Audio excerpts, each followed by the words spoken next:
நீங்கள் பார்த்துக் கொண்டிருப்பது 24 நியூஸ் தமிழ். கூட்டணி பேரம் குறித்து பேசிய பேச்சுக்கு முன்னாள் அமைச்சர் திண்டுக்கல் சீனிவாசன் நாகையில் மறுப்பு. கம்யூனிஸ்டுகள், கொங்கு கட்சி ஈஸ்வரன் உள்ளிட்டோர் திமுகவுடன் கூட்டணிக்கு 40 கோடி வரை பணம் பெற்றதாக பரபரப்பு பேட்டி.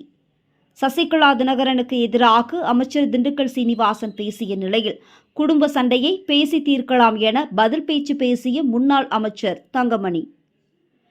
நாகை கிழக்கு கடற்கரை சாலையில் உள்ள அதிமுக மாவட்ட அலுவலகத்தில் கள ஆய்வு ஆலோசனைக் கூட்டம் நடைபெற்றது. முன்னாள் அமைச்சர்கள் திண்டுக்கல் சீனிவாசன், தங்கமணி, OS மணியன் ஆகியோர் முன்னிலையில் நடைபெற்ற கூட்டத்தில் நாகை, கீழ்வேளூர், வேதாரண்யம் உள்ளிட்ட தொகுதிகளைச் சேர்ந்த 1000க்கும் மேற்பட்ட அதிமுக தொண்டர்கள் பங்கேற்றனர். கூட்டத்தில் பேசிய திண்டுக்கல் சீனிவாசன், ஒரு குடும்பமாக கூட்டணிக்கு ஆகின்ற செலவுகள் குறித்து நான் பேசினேன். 2 நாட்களில் நானும் முன்னாள் அமைச்சர் தங்கமணியும் கதாநாயகனாக மாறிவிட்டோம் என்றார். ஒரு குடும்பமாக பேசும்போது செலவு எவ்வளவு ஆகிறது என்று சாதாரணமாக பேசினேன். அது பெரிதாகிவிட்டது. செய்தியாளர்கள் சரியாக எடுத்துக் கொள்ளுங்கள் என்று நக்கலடித்தபடி பேசிய அவர், நான் சொன்னது என்ன என்று கேள்வி எழுப்பி கூட்டணி குறித்து தலைமை நிர்வாகிகள் யாரும் பேசக்கூடாது என்று எடப்பாடி கூறியிருக்கிறார் என்றார். ஒரு குடும்பமாக எவ்வளவு செலவாகிறது என்றுதான் நான் பேசினேன். ஆனால் அதிமுகவுக்கு யாரும் கூட்டணி வருவதில்லை என்று செய்திகள் வருகிறது. நான் அப்படி பேசவில்லை என்று மறுப்பு தெரிவித்தார். மேலும் அம்மாவுக்கு உதவியாக வந்தவர்கள்தான் சசிகலா, தினகரன் உள்ளிட்டவர்கள்.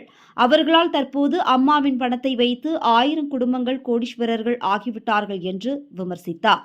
அந்த பணத்தை வைத்துக் கொண்டுதான் சசிகலா, தினகரன் ஆகியோர் ஆட்சியை பிடிப்போம் என்று கூறி வருகிறார்கள் என்றும் நக்கலடித்தார்.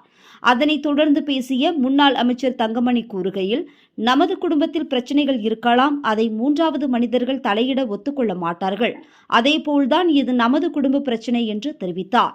இங்கு நடக்கும் எல்லா பிரச்சனைகளையும் தீர்க்க எடப்பாடி பழனிசாமி நடவடிக்கை எடுத்து வருகிறார் என்றும், வருகின்ற 2026 சட்டமன்ற தேர்தலில் எடப்பாடி பழனிசாமியை முதல்வராக்க வேண்டும் என்ற ஒரே கருத்தோடு அனைவரும் பணியாற்ற வேண்டும் என்றார்.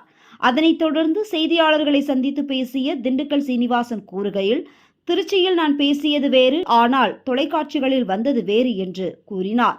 கடந்த நாடாளுமன்ற தேர்தலில் திமுகவுடன் கூட்டணி வைப்பதற்கு CBI 15 கோடி, CPM 10 கோடி, கொங்கு வேளாளர் ஈஸ்வரனுக்கு 15 கோடி என பணப்பட்டுவாடா செய்யப்பட்டது என்று பகிரங்கமாக தெரிவித்தார்.